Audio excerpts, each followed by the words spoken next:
السلام عليكم ورحمة الله وبركاته.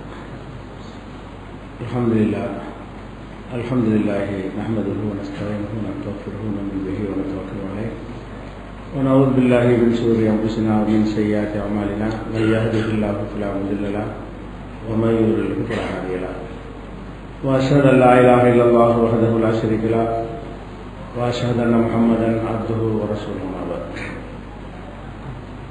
கண்ணியத்திற்குரிய இல்லாமல்ல அல்லாஹு ஜல்ல ஷானஹு தஆலாவின் நல்லடியார்களே, இஸ்லாத்தின் ஆதாரம் இறைவனின் வஹி மட்டுமே என்ற தலைப்பில்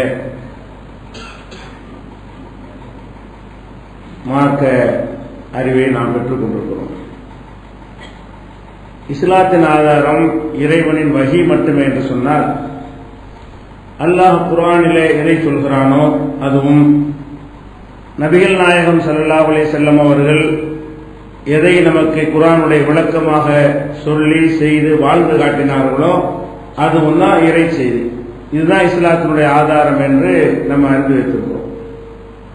இப்ப நபிகள் நாயகம் ஸல்லல்லாஹு அலைஹி வஸல்லம் அவர்கள் ஒன்றை சொல்வார்களேயானால் அது அல்லாஹ்வுடைய அனுமதியோடு அல்லாஹ்விடத்திலிருந்து வந்த கட்டளை அடிப்படையில் தான் சொல்வார்கள் என்கிற அடிப்படையில் அவங்க சொல்வதும் வஹி மார்க்கம் என்று நம்ம அறிந்து வைத்திருக்கிறோம். ஆனா இதுலேயும் சில விவரங்களை, உள் விவரங்களை நம்ம தெரிந்து கொள்ள வேண்டும். நபிகள் நாயகம் ஸல்லல்லாஹு அலைஹி வஸல்லம் அவர்கள் அல்லாஹ்வுடைய தூதர் என்ற ஒரு பொறுப்பு அவர்களுக்கு சுமத்தப்படுகிறது. அவர்கள் தூதராக இருந்தாலும் மனிதராகவும் இருந்தார்கள். அவங்க செய்யற எல்லா காரியமுமே தூதர் என்ற அடிப்படையில் செய்தது என்று நம்ம சொல்லக்கூடாது. தூதர் என்ற அடிப்படையில் செய்த காரியங்கள் சில காரியங்கள் தான் இருக்கும். பல காரியங்கள் மனிதர் என்ற முறையில் அவர்கள் செய்த காரியங்களாக இருக்கும். மனிதர் என்ற முறையில் அவர்கள் செய்த காரியங்கள் எல்லாம் மார்க்கம் ஆகாது. தூதர் என்கிற முறையில் செய்வாங்க இல்லையா, அது மட்டும்தான் மார்க்கத்திற்கு ஆதாரம் வஹின்னு சொல்லணும். இதை புரிந்து கொள்வதற்காக வேண்டி ஒவ்வொரு மனிதரை நீங்கள் எடுத்துக்கொண்டாலும் அவர் வகிக்கிற பொறுப்பு இருக்குல்ல, அந்த பொறுப்புக்காக சில காரியங்களை செய்வார். மனிதர் என்கிற முறையில் ஒரு காரியத்தை செய்வார். இப்ப ஒரு நாட்டினுடைய பிரதமர் இருக்கிறார். அவர் பகல் நேரத்தில் வீட்டில் போய் சாப்பிடுறாரு. பிரதமர் என்ற அடிப்படையா சாப்பிட்டாரு? அவர் பிரதமரை இல்லாட்டாலும் சாப்பிடுவார். மனிதர்கிற சாப்பிடுறாரு. இந்த சாப்பிடுதல் என்பது பிரதமருடைய டியூட்டியில உள்ளது கிடையாது. அவர் பிரதமரா இல்லாம இருந்தாலும் சாப்பிடுவாரு, நாளைக்கு பிரதமரா இல்லாம போனாலும் சாப்பிடுவாரு. பிரதமரா இல்லாத நம்ம எல்லாம் தான் சாப்பிடுறோம். அப்ப ஒருத்தர் பகல் நேரத்தில் போய் வீட்டில் சாப்பிடுறாருன்னு சொன்னா பிரதமர் சாப்பிட்டாருன்னு சொல்லுவோம். அதுக்கு என்ன அர்த்தம்? பிரதமராக சாப்பிட்டான்னு அர்த்தம் கிடையாது. அவர் மனிதராகத்தான் சாப்பிடுகிறார். பிரதமர் என்கிற அந்த பொறுப்புக்காக அவர் சாப்பிடவில்லை. அதே நேரத்தில் ஒரு அதிபரை, அமெரிக்க அதிபரை பிரதமர் வரவேற்றாருங்கிறோம். இது பிரதமராகத்தான் வரவேற்கிறார். நீங்க நல்லா வரவேற்க முடியாது. ஒரு நாட்டின் அதிபரை இன்னொரு நாட்டுடைய அதிபர் தான் வரவேற்க முடியும். சில ஒப்பந்தங்கள்ல கையெழுத்து போடுறாரு. அந்த கையெழுத்து போடுறாருன்னு சொன்னா பிரதமராக கையெழுத்து போட்டதும் இருக்கும். அவரே சொந்தத்துக்கு ஒரு வீடு வாங்குறாரு, கையெழுத்து போட்டு வாங்குறாரு பிரதமர். அது பிரதமரா வாங்கினதா? இல்ல. அவருடைய சொந்த தேவைக்கு ஒரு வீட்டை வாங்கினார்னு சொன்னா பிரதமர் பங்களா வாங்கினார்னு சொல்லுவாங்க. பிரதமர் வாங்கினாரா அந்த மனிதர் வாங்குறாரா? அந்த மனிதர் தான் வாங்குறாரு. பிரதமர் வாங்கினார் எப்ப சொல்ல முடியும்? நாட்டுக்காக ஏதாவது ஆயுதங்கள் வாங்குறாரு, நாட்டுக்காக பொருட்களை இறக்குமதி பண்றாரு, தேசத்துக்காக ஏதாவது வாங்கி சைன் பண்ணாருன்னு சொன்னா அப்பதான் பிரதமராக கையெழுத்து போடுறாருன்னு அர்த்தம். இந்த மனிதன் போடுற கையெழுத்திலேயே பிரதமராக போடுற கையெழுத்தும் இருக்கிறது, தனி மனிதனாக போடுற கையெழுத்தும் இருக்கிறது. இதே மாதிரி எல்லாத்துக்குமே ஒரு சாதாரண ஒரு சின்ன ஒரு நிறுவனத்தில் ஒரு நடத்தக்கூடியவராக இருந்தால் அந்த நிறுவனத்தில் உரியவர் என்கிற முறையில பேசக்கூடிய பேச்சும் இருக்கிறது, மனிதராக அவர் செயல்படக்கூடிய பேச்சும் இருக்கிறது. இப்படி எல்லா மனிதர்களுக்குமே அவங்களுடைய பொறுப்புக்காக சிலர் செய்வாங்க இல்லையா, அந்த பொறுப்புக்காக செய்யற மாதிரி பொறுப்பு இல்லாமல் இருக்கும் பொழுதும் சில காரியங்களை அவங்க செய்வாங்க. இப்ப தூதர் என்பது என்ன? அது ஒரு பொறுப்பு. அல்லாஹ்வுடைய தூதர் என்பது இயற்கையில உள்ள தன்மையா, பிறக்கும் போதே ஒட்டிக்கிட்டு வந்த ஒரு சுபாவமா? அது இல்ல. 40 வயசு வரைக்கும் தூதராவெல்லாம் இல்ல. தூதர் என்பது அல்லாஹ்வால் செய்யப்பட்ட ஒரு நியமனம். நபிகள் நாயகம் ஸல்லல்லாஹு அலைஹி வஸல்லம் அவர்களை அல்லாஹ் தூதர்னு நியமிக்கிறான்ல, பொறுப்பு நியமிச்ச காரணத்தினால் அல்லாஹ் தேர்ந்து வர்ற செய்தியை நமக்கு கரெக்டா தருவாங்க. அவ்வளவுதான். அல்லாஹ் தேர்ந்து எல்லாத்துக்குமா செய்தி வந்துகிட்டு இருக்கும். எத்தனை மணி காலை சாப்பாடு, எத்தனை மணிக்கு மத்தியான சாப்பாடு, எத்தனை மணிக்கு தூங்கணும், இதெல்லாம வகையில வந்துகிட்டு இருக்கு. இதெல்லாம் அவங்க 40 வயசுக்கு முன்னாடி எப்படி செஞ்சாங்க அப்படி செஞ்சுக்கிடுவாங்க. எத்தனை மணிக்கு அவங்க சாப்பிட்டு பழகினாங்களோ அப்படி சாப்பிட்டுக்குருவாங்க. எத்தனை மணிக்கு படுத்து உறங்கினார்களோ அது மாதிரி உறங்கிக் கொள்வார்கள். அல்லது அவங்களோட உடம்பு டயர்டாகும் போது படுத்து தூங்குவாங்க. இதெல்லாம் வகி டயர்டாகி விட்டு நீ படு அப்படின்லாம் என்ன செய்யாது, வகிலாம் வராது. அப்ப மனிதன் என்கிற முறையில எல்லா மனிதனுக்குமே சில ஆசாபாசங்கள் தேவைகள்லாம் இருக்கும். சரி, அவங்க குடும்ப வாழ்க்கையில ஈடுபடுறாங்க, இதெல்லாம் தூதருங்கிற முறையில் ஈடுபடுறாங்க இல்ல, மனிதருங்கிற முறையில் ஈடுபடுறாங்க. அவங்க ஈடுபடுற மாதிரி தான் எல்லாரும் ஈடுபடுறாங்க. அல்லாஹ்வுடைய தூதர் எப்படி குடும்ப வாழ்க்கையில் ஈடுபடுகிறார்களோ அதே மாதிரி தான் எல்லா மனிதர்களுக்கும் குடும்ப வாழ்க்கை ஒன்று தேவையாக இருக்கிறது. அதே மாதிரி உண்ணுவது, பருகுவது, மலஜலம் கழிப்பது, இது மாதிரியான பல காரியங்கள் தூதர் என்கிற முறையிலையும் செய்யக்கூடிய காரியங்களும் இருக்கும். தூதர் இல்லாமல் மனிதர் என்கிற முறையில் செய்யக்கூடிய காரியம் இருக்கும். நமக்கு எது மார்க்கமாகும், எதை தூதர்ங்கிற முறையில் செஞ்சாங்களோ அதான் மார்க்கம், அதுதான் வகி. இஸ்லாத்தின் ஆதாரம் வகி மட்டுங்கிறோம்ல, அல்லாஹ்வுடைய தூதருக்கு அவங்களுடைய எல்லா செயலும் வகி கிடையாது. இப்ப நேற்றைய தினம் பல சம்பவங்களை சொல்லி காட்டணும். அதுல ஒரு சம்பவம் என்ன, குருடர் வந்ததுக்கா கடுகடுப்பானாங்கல்ல, அது வகிலையா? வகியில கடுகடுப்பு எல்லாம் கண்டிக்கிறான். ஒரு குருடர் வர்றாரு, கோவப்படுறாங்க, கோவப்பட்டு முகத்தை திருப்பிக்கிறாங்க. அல்லாஹ் அபசவத்தை வரலான்னு ஒரு வசன சூறாவை இறக்கி அவங்களுடைய செயல் தவறுன்னு சுத்தி காட்டுறான். இந்த கோவப்பட்டாங்க வகையிலையா? இல்ல. அவங்களா மனிதர்கள் முறையில் என்ன செய்வாங்க, அவங்க ஒரு முடிவு எடுத்திருக்கும் பொழுது அதை யாராவது டிஸ்டர்ப் பண்ணாங்கன்னா அவங்களுக்கும் வரும்ல, எனக்கு வரும்ல, அது மாதிரி அவங்களுக்கு வந்தது. அப்ப மனிதர் என்கிற முறையில தான் அந்த கோபம் வந்ததுனால தான் அல்லாஹ் கண்டிக்கிறான். பல விஷயங்கள் அவங்க கோபப்பட்டது, சில ஆத்திரப்பட்டது, அது எல்லாமே எதுல சேரும் என்று சொன்னால் மனிதர் என்கிற முறையில் உள்ளதாகத்தான் சேரும். அப்ப நபிகள் நாயகம் ஸல்லல்லாஹு அலைஹி வஸல்லம் உடைய செயல்களை நம்ம என்னவா பிரிக்கணும், ரெண்டா பிரிக்கிறோம். அல்லாஹ்வுடைய தூதராக இருந்தாலும் உதாரணத்துக்கு புரிந்து கொள்வதற்காக நான் சில உதாரணங்களை சொன்னா உங்களுக்கு தெளிவா விளங்கிவிடும். இப்ப நபிகள் நாயகம் ஸல்லல்லாஹு அலைஹி வஸல்லம் அவங்க காலமெல்லாம் உணவு பேரிச்சம்பழம் தான் அல்லது கோதுமை ரொட்டி தான் சாப்பிட்டாங்க. இப்ப நம்ம நாட்டில் இருக்கிற இந்த அரிசி அவங்க பார்த்தது கூட இல்லை, சாப்பிட்டது கூட இல்லை. அரிசி சோறு சாப்பிடுறவங்கள இந்த சோறை ரசூலுல்லாஹ் சாப்பிட்டது இல்லை. அவங்க ரொட்டி தான் சாப்பிட்டாங்க, பேரிச்சம்பழம் தான் சாப்பிட்டாங்க. அப்ப இந்த கோதுமை ரொட்டி ரசூலுல்லாஹ் சாப்பிட்டதுனால அதை சுன்னத்துன்னு யாராவது சொல்லுவோமா? அனைவரும் கோதுமை ரொட்டி தான் சாப்பிடணும். 72 கூட்டத்தில் யாராச்சும் சொல்லுவாங்களா? அப்படி யாராவது செய்யறாங்களா? கோதுமை ரொட்டி எடுத்து வச்சு சுன்னத்தான உணவு சாப்பிடுங்க, சோறுலாம் ஆக்காது வீட்டுல, ஒவ்வொரு நாளைக்கு கோதுமை ரொட்டி சாப்பிட்டீங்கன்னா ரசூலுல்லாஹ் ஃபாலோ பண்ண நன்மை கிடைக்கும். உண்மைதான், ரசூலுல்லாஹ் கோதுமை ரொட்டி சாப்பிட்டது உண்மை, அதுல எந்த பொய்யும் கிடையாது. கோதுமை ரொட்டி தான் சாப்பிட்டார்கள்.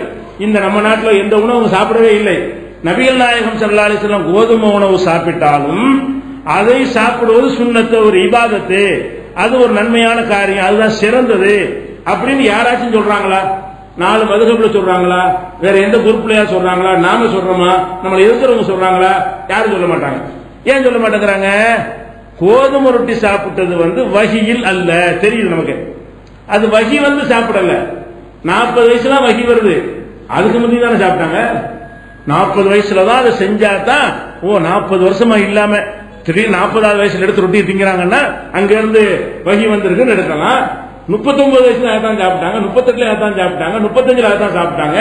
நபியாக ஆவதற்கு முன்னாடி அதான் சாப்பிட்டாங்க போது ரசூல் ஸல்லல்லாஹு அலைஹி வஸல்லம் கோதுமை ரொட்டி சாப்பிட்டார்கள் வந்தா அது சுன்னத்து நினைக்க கூடாது, அது வகி இல்ல. ஏன்? நபி அவருக்கு முன்னாடி சாப்பிட்டாங்க, அவங்க எதையும் கூட சாப்பிட்டாங்க. ரசூலுல்லாஹ் மட்டும் தான் கோதுமை ரொட்டி சாப்பிட்டாங்களா? அவங்களை எதிர்த்து சண்டை போட்டாங்க, அவங்களும் அதான் சாப்பிட்டாங்க. அபூஜஹலோட சுன்னத்துங்கிறதா ரசூலுல்லாஹோட சுன்னத்துங்கிறதா? இல்ல, அபூஜஹல் ரொட்டி தானே சாப்பிட்டான். அபூஜஹலோட உணவு ரொட்டி தான், ரசூலுல்லாஹ்வுடைய உணவு ரொட்டி தான். அப்ப இந்த ரொட்டி என்பதை ரசூலுல்லாஹ் சாப்பிட்டதுக்கு என்ன காரணம் என்றால், அவர்கள் நபியாக ஆனதற்கும் ரொட்டிக்கும் சம்பந்தம் இல்லை. இந்த 20ஆம் நூற்றாண்டுல இந்தியாவில் தமிழ்நாட்டில் அவங்க அல்லாஹ் ரசூல் ஆக்கியிருப்பானே, ஆனால் சோறு தான் சாப்பிட்டுருப்பாங்க. இங்க தான் கிடைக்கும். எந்த ஊர்ல அவங்க அனுப்பப்பட்டிருக்காங்களோ அந்த ஊர்ல என்ன உணவு கிடைக்குமோ அதைத்தான் சகஜமா கிடைக்கிற உணவு சாப்பிடுவார்கள். அப்ப தமிழ்நாட்டில் அவங்க இந்த காலத்தில் அனுப்பி இருந்தானே, அவங்க உணவு என்னவா இருந்திருக்கேன்? சோறாகத்தான் இருந்திருக்கும். சோறா நம்ம காலத்தில் என்ன கிடைக்கிறதோ சாப்பிட்டு இருப்பார்கள். அப்ப நம்ம என்ன வழங்கணும்? நபிகள் அல்லாஹ்வுடைய தூதரா இருந்தா கூட பிரிச்சு பார்க்கணும். எப்படி? அது வகியில செஞ்சதா, வகி இல்லாம செஞ்சதா? வகியில செஞ்சதா இருந்தா மார்க்கம், வகி இல்லாம செஞ்சதா இருந்தா மார்க்கம் இல்ல. யாருமே கோதுமை ரொட்டியை உணவு சொல்லவும் கிடையாது. அதே மாதிரி எடுத்துக்கிட்டீங்கன்னா இப்ப ரசூல் ஸல்லல்லாஹு அலைஹி வஸல்லம் காலத்துல பல நோய்களுக்கு பலர் உள்ளா இருக்கிறாங்க, அவங்களே பல நோய்க்கு உள்ளா இருக்கிறாங்க. அப்ப நோய் உள்ளாகும் போது அந்த காலத்துல என்ன மருத்துவம் இருக்கு அதான் செய்வாங்க. இப்ப நம்ம பாட்டி வைத்தியம் நம்ம ஒரு 50 வருஷத்துக்கு முன்னாடி என்ன வைத்தியம் பண்ணோம்? இந்த அலோபதி இதெல்லாம் வருவதற்கு முன்னாடி வீடுகள் ஏதாவது நோய் வந்தா என்ன செய்வோம்? பாட்டி வைத்தியம்னு சொல்லி பத்து போடுவோம், தைலம் தேய்ச்சிக்கிடுவோம், கட்டு போடுவோம், இது மாதிரியான ஒரு குருணி போட்டு குடிப்போம். இதுதான் நம்ம அந்த காலத்தில் உள்ள வைத்திய முறையாக 50 வருஷத்துக்கு முன்னாடி இருந்தது. அதுக்கு வந்து இதை விட கொஞ்சம் பின்தங்கின வைத்தியங்கள் இருந்திருக்கும். 1400 வருஷத்துக்கு முன்னாடி இது போன்ற சில வைத்தியங்கள் தான் இருந்திருக்கும். அந்த வைத்தியத்தை ரசூலுல்லாஹ் செஞ்சாங்கன்னா நபி வழி மருத்துவம்னு போடு போட்டு ஏமாத்துறாங்க. நபி வழி மருத்துவமா? இப்ப நபி வழி ரொட்டின்னு சொல்லப்ப அது வைத்தியம் என்பது வகையிலே செஞ்சாங்க. ரசூலுல்லாஹ் மட்டுமா அதை செஞ்சாங்க? நபிகள் நாயகம் ஸல்லல்லாஹு அலைஹி வஸல்லம் காலத்தில் இருந்த வைத்தியத்தை செய்தார்களேயானால் அவர்கள் நபியாவதற்கு முன்னாடியும் செய்த வைத்தியம் அது. எல்லா மக்களும் செய்த வைத்தியம். அந்த காலத்தில் இருந்த வைத்திய முறை அதுதான். அதை அவர்கள் செய்தார்கள் எடுத்துக்கிறோமே தவிர அதைத்தான் நம்ம செய்வது சுன்னத்து அப்படின்னு சொல்லக்கூடாது. புரிஞ்சுக்கிறதுக்காக ஒன்று சொல்வதாக இருந்தால், நேற்றைய தினம் உஹது போர்க்களத்தை பற்றி உங்களுக்கு சொன்னோம். கடுமையான காயம் ஏற்பட்டுருச்சு இல்லையா? காயம் ஏற்பட்ட உடனே என்ன செய்யறாங்க? அவங்கள்ட்ட கேட்கிறாங்க, ஐயிஷையின் துவிய ஜுர்ஹுல் நபி ஸல்லல்லாஹு அலைஹி வஸல்லம், ரசூல் ஸல்லல்லாஹு அலைஹி வஸல்லம் அவங்களுடைய காயத்திற்கு எதன் மூலம் வைத்தியம் செய்யப்பட்டது அப்படின்னு சஹல் இப்னு சாதிட்ட வந்து கேட்கும் பொழுது அவங்க என்ன செய்யறாங்கன்னு கேட்டா, அலி ரலியல்லாஹு அன்ஹு அவர்கள் தன்னுடைய கேடயம்னா போருக்கு வச்சிருப்பாங்கல்ல, ஒரு கையில வாள் வச்சிருப்பாங்க தாக்குறதுக்கு, இன்னொரு கையில எதிரிகள் தாக்காம இருப்பதற்கு தடுப்பா வச்சிருப்பாங்க. கேடயம்ங்கிறது தடுக்கிறதுக்கு உள்ளது, வாள் என்பது தாக்குறதுக்கு உள்ளது. அப்ப அலி ரலியல்லாஹு அன்ஹு அவர்கள் கேடயத்தில் கொஞ்சம் தண்ணியை, கேடயம்னு பாத்திர மாதிரி இருக்கும்ல, அதுல கொஞ்சம் தண்ணீர் எடுத்துக் கொண்டு வந்தார்கள். ஃபாத்திமா ரலியல்லாஹு அன்ஹா தண்ணியை வச்சு அந்த ரத்தக்கரையெல்லாம் கழுவி விட்டார்கள். கழுவுன உடனே ஒரு பாய், கோரை பாய், ஈச்சம்பாய் இருக்குல்ல, அந்த பாய் ஒன்று எடுத்து அதை எரிச்சு சாம்பலாக்கி அந்த சாம்பல் எடுத்து அப்படியே அந்த காயப்பட்ட இடத்துல பூசின உடனே ரத்தம் நின்றுச்சு, ரத்தம் ஓடியது நின்றது. இப்படின்னு சொல்லி புகாரியில 200 நிறைய இடத்துல இருக்கிறது, புரிஞ்சுக்கிறது 243 உதாரணத்துக்காக. அப்ப புகாரியில 243வது ஹதீஸ்ல என்ன இருக்கிறது? ஒரு காயம் ஏற்பட்டால் அதுக்கு செய்யற வைத்தியம் என்ன? சாம்பலை பூசிக்கொள்வது இருக்கிறது. இன்னைக்கு ஒரு ஆக்சிடென்ட் ஆனா சாம்பல் பூச முடியுமா? சாம்பல் பூசுற நல்ல வைத்தியமா? ஒண்ணும் இல்லாதது பரவாயில்ல. அந்த காலத்துல அதுவும் இல்லாட்டி ரத்தம் ஓடி செத்து போயிடும். அந்த காலத்துல இதை கூட செய்யலாம், ரத்தத்தை தடுக்கவில்லை என்று சொன்னால் ஆள் இன்னும் சீக்கிரம் போயிருவாங்க. அதனால அந்த சாம்பலை போட்டு என்ன செய்யாங்க, ரத்தம் வராம தடுத்து கொண்டார்கள். இப்ப சாம்பல் எல்லாம் பூசினா இன்ஃபெக்ஷன் ஆயிரும், அதெல்லாம் செய்யக்கூடாது அப்படிங்கிற மாதிரியான ஒரு காலத்தை நம்ம இன்னைக்கு வாழ்ந்து கொண்டிருக்கிறோம். அப்ப இது யாராவது காயம்பட்டு ஆக்சிடென்ட் ஆகிவிட்டால் உடனே பாயை ஏற்றி சாம்பலை பூசுங்க, ரசூலுல்லாஹ் தான் பூசினாங்க அப்ப அப்படின்னு சொல்லி சுனத்து சொல்ல முடியுமா? அது வகையில செஞ்சது கிடையாது. இந்த வைத்தியம் எல்லாம் இது ரசூலுல்லாஹ் அவங்க ஆக்கப்படாட்டாலும் செஞ்சிருப்பாங்க. இறை தூதர் ஆக்கப்படலன்னு வைங்க, வேற ஏதோ ஒரு காரணத்தினால காயம் வந்துருச்சுன்னு வைங்க, அப்ப இதை செஞ்சிருப்பாங்க. அப்ப இறை தூதருங்கிற முறையில செஞ்ச விஷயங்கள் பிரிச்சு பார்க்கணும். நமக்கே தெரியும் இறை தூதருங்கிற முறையில் செய்யறாரா, இறை தூதர் அல்லாத முறையில் செய்யறாரா, அது நமக்கே தெரியும். ஒரு வீட்டில் ஒரு நாட்டினுடைய முதலமைச்சரா இருக்காரு, அவர் வீட்டுக்கு வர்றாரு, மனைவி சோறு வைக்கிறாரு, அது முதல்வர் வகையில சொல்றாரா, கணவர் சொல்றாரா? கணவர் சொல்றாரு. அவர் முதல்வரா இருக்கலாம், முதல்வரா இருந்தாலும் என்ன செய்யறாரு, சோத்தை வைக்கிறாங்க வீட்டில் வந்து சோறு வைக்க சொன்னா எந்த அடிப்படையில்? தமிழ்நாட்டு முதலமைச்சர் அடிப்படையிலையா? இல்ல, அவர் உங்க வீட்டுடைய கணவர் உள்ள கொண்டு வந்து என்ன செய்யறாரு, சாப்பாடு எடுத்து வைக்க சொல்றாரு.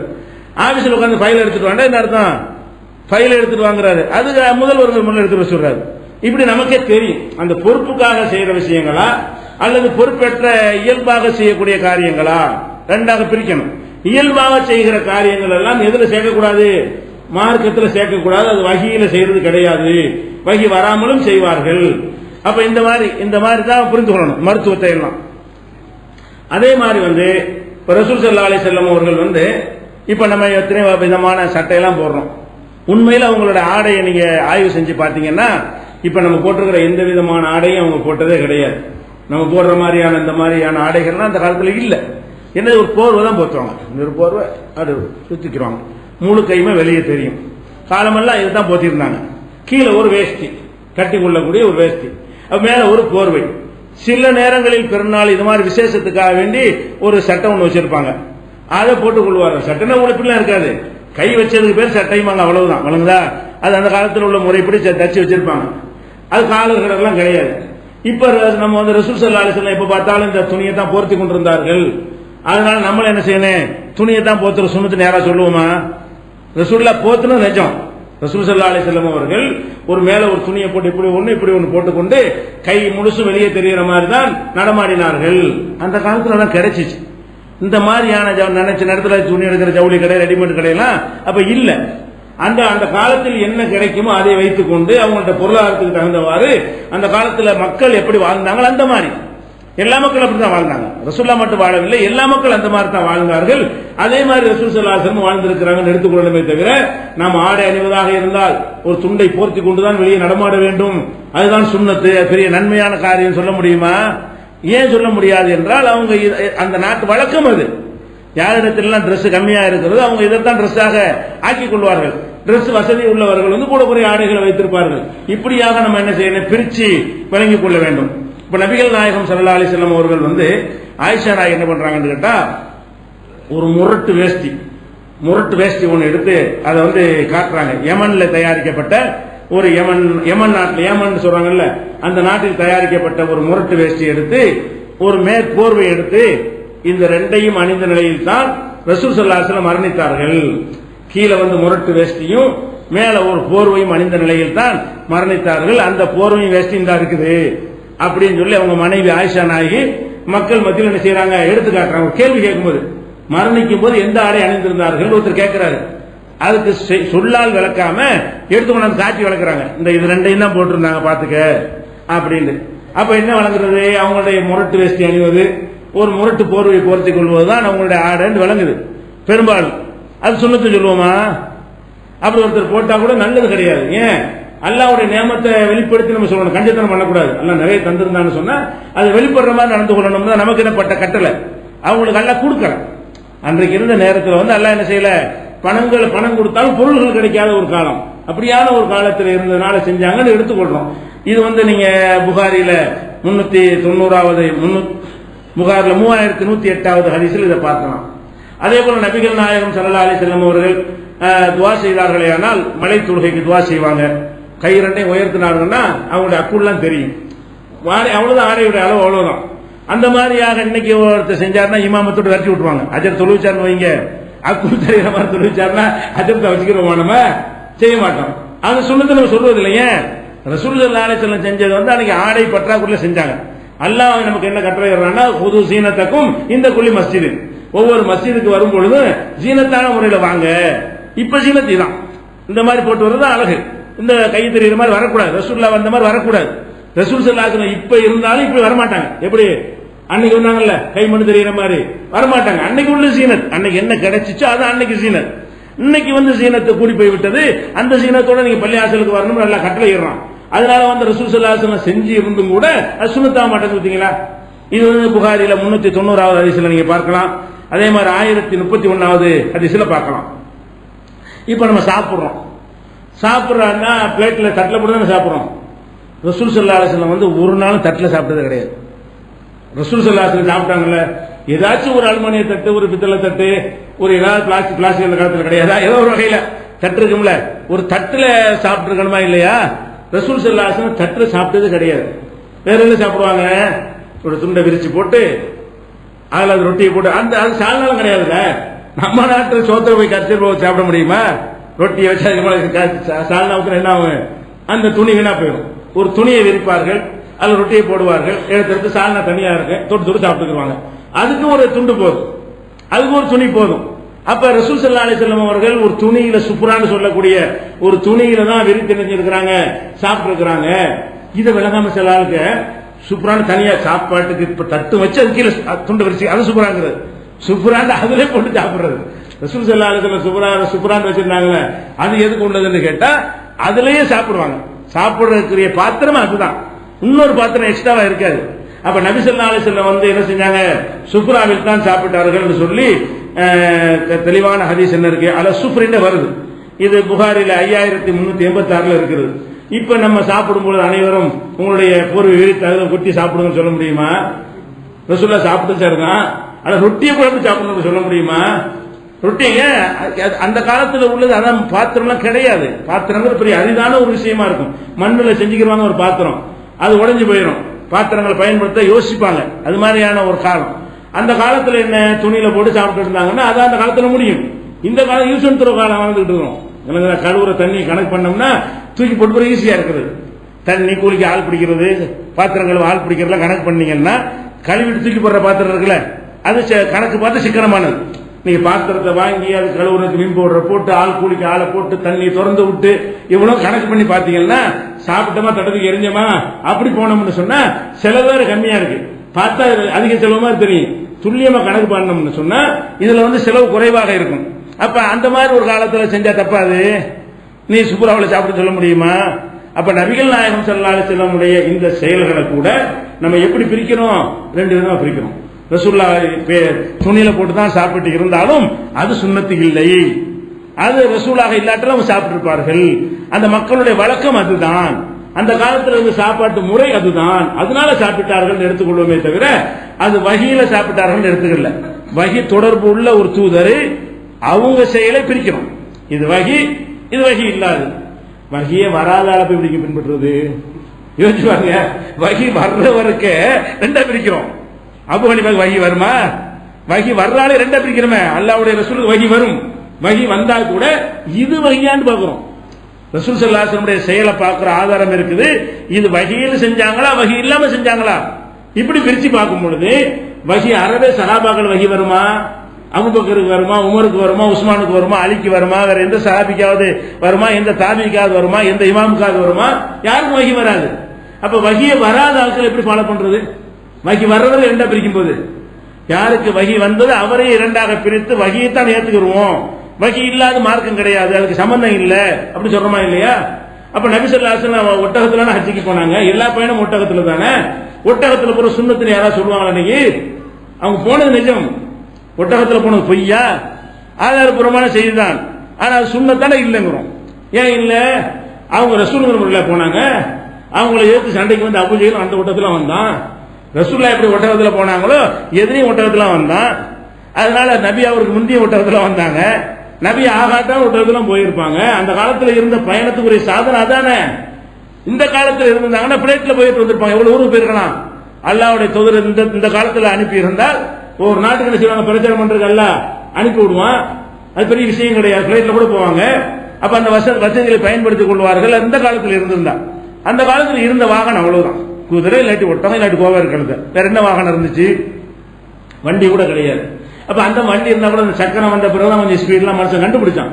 சக்கரம் இல்லாத காலத்தில் டைரக்டா தான் அதுல ஏறி போற மாதிரி இருந்த ஒரு காலம். அப்ப நம்ம என்ன வழங்கணும்? இதெல்லாம் சுன்னத்து கிடையாது. ரசூலுல்லாஹ் செஞ்சாங்க, ஆனா வகியில செய்யல. வகி இல்லாம செஞ்சாங்கன்னு பிரிக்கிறோம்ல. இது அடிப்படையான இதுலதான் எல்லாம் நிக்குது. இதை வழங்கிட்டாலேயே மனுஷன் சொல்ல யாரும் கேட்க மாட்டான். அல்லாஹ்வுடைய ரசூலையே நம்ம ரெண்டாக பிரித்து தான் ஏற்றுக்கொள்கிறோம். வகியாக இருந்தால் தான் பின்பற்றுகிறோம். வகியாக இல்லாவிட்டால் அது மார்க்கம் இல்லைன்னு சொல்லுகிறோம். அப்படி இருந்தால் வகியற்றவர்களை எப்படி பின்பற்றுவது? வகி இல்லாதவருடைய சொல்லு செயல்பை மார்க்கமாகும். அவர் சொன்னா இப்படி சுன்னத்தாகும். அவர்கிட்ட வகியே இல்லையே. இப்படி விளங்கி இந்த ஒரு நுணுக்கத்தை விளங்கி கொண்டாலேயே இந்த டாபிக் ரொம்ப தெளிவாகி போயிடும். எந்த சந்தேகம் இல்லாம தெளிவாகி போயிடும். அது ஒண்ணு பார்க்கணும். அதே மாதிரி நபி ஸல்லல்லாஹு அலைஹி வஸல்லம் தலைவாணி வச்சிருந்தாங்க. அவங்க தலையாணி என்ன தலையாணி? தோல்னால ஒரு பை மாதிரி செஞ்சு உள்ளக்கு அந்த வெங்காய சருகு மாதிரி இலதலை எல்லாம் போட்டு அமுக்கி அதை வச்சு படுத்தாங்கன்னு இருக்குது. அப்ப இலதலை அமுக்கி வெங்காயத்தோலை வச்சு படுக்கிறது தான் சொல்ல முடியுமா? சொல்ல முடியாது. ஏன்? அந்த காலத்துல இருந்து அதான் தலாணி பஞ்சு இல்லாம இருந்துச்சு. இந்த மாதிரி நவீனமான முறையில் நூற்பாலைகள்லாம் கிடையாது. இப்படி விலகி கொள்ளுறோம். இது புகாரில் 6456வது ஹதீஸ்ல இருக்கிறது. அதே மாதிரி அவங்க வீட்டுல விளக்கெல்லாம் இருக்காரு. ரசூலுல்லாஹ்வுடைய காலத்துல வீட்டுல விளக்கெரிக்க கூட வசதி கிடையாது. அந்த மாதிரி இருட்டுல தான் வாழ்ந்துருக்கிறாங்க. நம்ம எவ்வளவு பெரிய வெளிச்சம், இத்தனை லைட்டை போட்டு உட்கார்ந்துட்டு இருக்கிறோம். இந்த வெளிச்சத்தை ஒப்பிட்டு பார்த்தா அது சம்பந்தமே இல்லை. அவ்வளவு பெரிய இருட்டுல வாழ்ந்துருக்கிறாங்க அவங்க. அது சுண்ணத்து சொல்ல முடியுமா? இருட்டில் வாழ்வது சுண்ணத்து. வீட்டுல இருட்டுலாம் திங்கணும், இருட்டுலாம் படுக்கணும்னு சொல்ல முடியுமா? ஆனா இருட்டுலாம் ரசூலுல்லாஹ் இருந்தாங்கிற உண்மை. அது கோரப்பாயில படுத்தாங்கிற உண்மை. கைத்து கட்டில படுத்து உடம்பெல்லாம் வரி வரியா விழுந்ததுங்கிறது உண்மை. அதெல்லாம் தூதர்ங்கிற முறையில் செஞ்சதா? அதான் கேள்வி. வகி செஞ்சதா?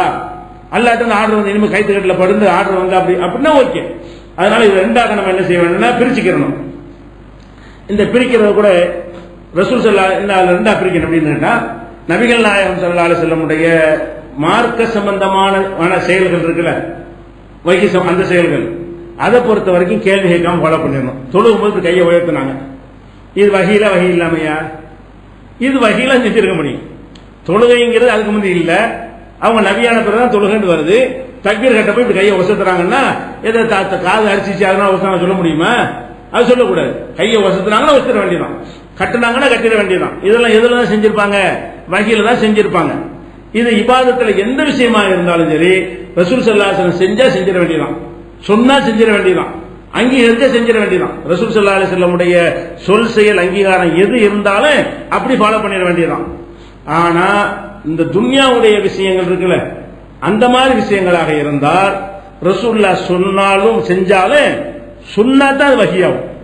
சில காரியத்தை அவங்க செய்வாங்க, செஞ்சுட்டு சும்மா விட்டாங்கன்னு சொன்னா ஊர் வழக்கப்படி செஞ்சாங்கன்னு விளங்கிக்கிறேன்.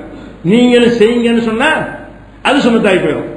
உலக காரியமா இருந்தா கூட இப்படித்தான் நீங்கள் செய்ய வேண்டும் ஆர்டர் பண்ணாங்கன்னு வைங்களேன், அப்ப வஹீல சொல்றாங்கன்னு அர்த்தம். நம்ம எல்லாரையும் செய்ய சொல்லி ஆர்டர் பண்ண என்ன அர்த்தம்? வஹீல சொல்றாங்கன்னு அர்த்தம். இதை புரிஞ்சுக்கிறதுக்கு உங்களுக்கு சொல்றீங்களே, தலைமுடி வளர்க்கிறோம், தலையில முடி வளருது. ரசூல் ஸல்லல்லாஹு அலைஹி வஸல்லம் தலைமுடி வச்சிருந்தாங்களா இல்லையா? நல்ல பெருசா வச்சிருந்தாங்க. தோல் புஜத்துல வந்து விடுகிற அளவுக்கு நினைஞ்சாங்க அவங்க முடி வச்சிருந்தாங்க, தாடியும் வச்சிருந்தாங்க. ரசூல் ஸல்லல்லாஹு அலைஹி வஸல்லம் அவர்கள் தலைமுடி வச்சிருந்தார்கள், தாடியும் வச்சிருந்தார்கள்.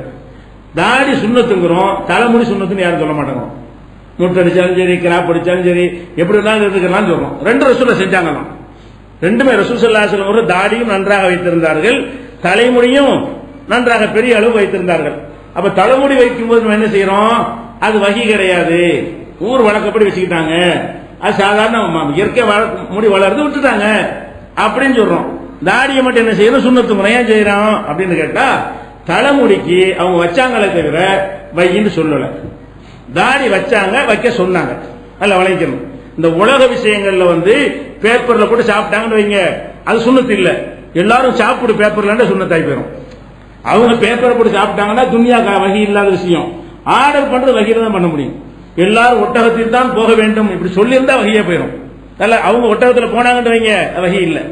அது இயற்கையா நடக்கிற ஒரு காரியங்கள். அப்ப ஒட்டகத்துல ரசூலுல்லாஹ் போய் கொண்டு இப்படித்தான் ஒட்டகத்தில் எல்லோரும் போக வேண்டும் அப்படின்னு சொன்னா அப்ப சுன்னத்தாயிரும். அப்ப உலக விஷயங்கள் வகி இல்லாத விஷயங்களாக இருந்தால் அது எப்ப வகியாகும் என்றால் ஆர்டர் வரணும். வாயினால் என்ன செய்ய ரசூலுல்லாஹ் தானும் செஞ்சு விட்டு இப்படித்தான் நீங்க செய்ய வேண்டும். அதுக்கு உதாரணம் சொல்வதாக இருந்தால் பேரிச்சம்பழம் சாப்பிட சுண்ணத்து இல்லைன்னு, நோம்பு திறக்கும் போது சாப்பிட சுண்ணத்துங்கிறோம். பேரிச்சம்பழம் பொதுவா சாப்பிட சுண்ணத்து கிடையாது. எல்லா உணவும் மாற்றாது. பிஸ்கட் சாப்பிடுறது ஒண்ணுதான், பேரிச்சம்பழம் சாப்பிடுறது ஒண்ணுதான், சோறு சாப்பிடுறது ஒண்ணுதான். எதுக்கும் எந்த விதமான சவாபும் கூட குறைய கிடையாது. அந்த சத்துல வித்தியாசங்கள் இருக்கணும், அது விஷயம். மார்க்க ரீதியாக இதை செஞ்சா அவ்வளவு நன்மை, அதை செஞ்சா அவ்வளவு நன்மைன்னு சொல்ற மாதிரி பேரிச்சம்பழத்துக்கு நன்மை உண்டா? அது ஒரு உணவு, அவ்வளவுதான், முடிஞ்சு வச்சுக்கிற. ஆனா ரசூல் ஸல்லல்லாஹு என்ன செய்யறாங்க? நீங்க நோன்பு திறக்கும் போது பேரிச்சம்பழத்தை கொண்டு திறங்கள், ஒற்றை எண்ணிக்கையில் திறங்கள் சொல்றாங்க. 1, 3 என்ற எண்ணிக்கையில வந்து என்ன செய்யணும்? நோன்பு திறக்கும் போது ஆரம்பமாக பேரிச்சம்பழத்தை சாப்பிட்டுக்கிறேங்கிறாங்க. இது சுண்ணத்துக்கு. ரசூலுல்லாஹ் பேரிச்சம்பழத்தை திறந்தாலும் அது நமக்கு ஆர்டர் பண்றாங்கல்ல, சாதாரணமா பேரிச்சம்பழம் சாப்பிடுவது சுண்ணத்து கிடையாது. நோன்பு திறக்கும் போது இந்த மெத்தட்ல செய்வது சுண்ணத்து. ஏன் சுண்ணத்து? ஆர்டர் பண்ண காரணத்தினால் வஹீன்னு காட்டிடுறாங்க. அவங்க தானும் நோன்பு திறந்து விட்டு இப்படித்தான் நோன்பு திறக்கணும் இப்ப சொல்றாங்களோ அப்பவே என்னவாயிரும்? வஹி ஆயிரும். அடுத்தவருக்கு உத்தரவு போடுற அந்த வஹி தானே. எல்லாரும் செய்யணும் இப்படி அவங்க அவங்க அவங்க விருப்பத்தை இப்படி எல்லாரும் திணிப்பாங்க. எல்லாரும் செய்யுங்கன்னு சொல்வார்களே, ஆனால் அல்லாஹ் அந்த செய்தி வந்திருக்குது, இறைவன் தூதர் என்கிற முறையில் இதை சொல்கிறார்கள். அப்பதான் நம்ம கேட்போம். ஊருக்குள்ள கட்டளையில் அவங்க யாருங்கிறேன்? தூதர் இருந்தா தான் நம்ம கேட்போம். தூதர் இல்லாம இருந்து அவங்க கட்டளை நம்ம ஏன் கேட்க போறோம்? அப்ப தூதருங்கிற அந்த ஆர்டர் பண்ணிட்டாலும் என்ன அர்த்தம் ஆயிடுது? தூதருங்கிற முறையில் சொன்னாங்க ஆகிவிடுகிறது. இப்படி மார்க்கத்தை வந்து ரசூலுல்லாஹ்வுடைய சொல் செயல் அங்கீகாரங்களை வந்து இரண்டாக பிரித்து வஹியை ஆதாரமாக ஏற்றுக்கொள்கிறோம், வஹி இல்லை என்றால் ஆதாரமாக ஏற்றுக்கொள்ள மறுக்கணும். இதுக்கு வந்து நம்மளா இதை சொல்லல, ரசூலுல்லாஹ்வை பச்சையாவும் சொல்லியிருக்கிறாங்க. இப்ப நான் சொன்ன இந்த செய்திகளை எல்லாம் ஏதோ நானா ஊகிச்சு பெரிய கண்டுபிடிச்சு ஆராய்ச்சி பண்ணி சொல்ல நினைக்க கூடாது. இதை யார் சொன்னா? ரசூல் ஸல்லல்லாஹு அலைஹி வஸல்லம் அவர்கள் தங்களுடைய வாயினாலே தெள்ள தெளிவான வார்த்தைகளால் சொல்கிறார்கள். எப்படி சொல்றாங்கன்னு கேட்டா, மதீனாவுக்கு வர்றாங்க. வரும்பொழுது அந்த மதீனாவுல மக்கள் விவசாயம் பண்றாங்கல்ல, பேரிச்ச மரம் அந்த நாட்டுடைய விவசாயம்.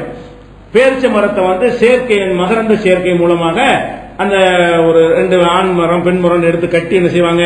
ஒரு உற்பத்தி பண்ணிட்டு இருக்கிறாங்க.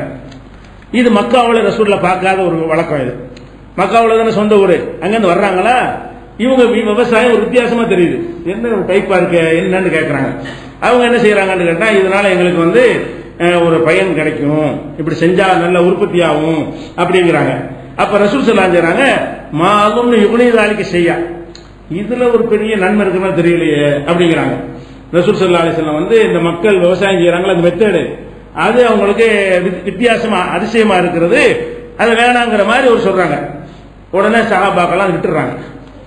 அந்த மரங்களை சேர்க்கிறாங்கல்ல, சேர்க்கை செய்யறது, அதை விட்டுட்டு இயற்கையை விட்டுட்டாங்க.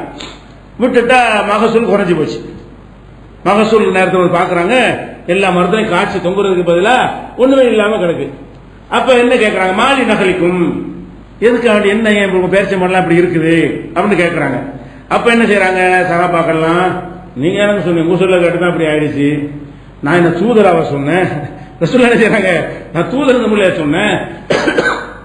அவங்க சொல்றாங்க, இன்கான என் போகும் தாலிக்க பள்ளியஸ்னவு, இதுல உங்களுக்கு நன்மை கிடைக்கும்னா செஞ்சுட்டு போக வேண்டியதானே. இப்ப இன்னமா அனுத்துலன்னா, நான் ஒரு என் கருத்தை தான் சொன்னேன். ஃபலாத்து ஆஹிதூனிபில் தன்னி, கருத்துக்காக வேண்டி என்னை குற்றம் முடிச்சிடாதீங்க.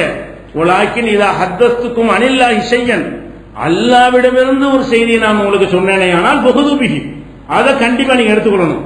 நானா சொன்னேனே ஆனால் அதை நீங்க எடுத்துக்கொள்ள அவசியம் கிடையாது. நான் மனிதனா வஹீல சொன்னது இல்ல. இந்த பேரிச்சமர விவசாயத்தை பற்றி சொன்னது வந்து நான் மக்காவில் பார்க்காத ஒன்றை நீங்க செஞ்சதுனால ஒரு டிஃபரெண்டா இருந்தனால சொன்னனே தவிர இது நல்ல மார்க்கப்படி நல்லது இல்லைன்னு உங்களுக்கு சொன்னா அப்படின்னு சொல்லி ரசூல் ஸல்லல்லாஹு அலைஹி வஸல்லம் செய்றாங்க. அந்த நான் சொன்னதை கேட்டீங்கன்னு கேட்கறாங்க.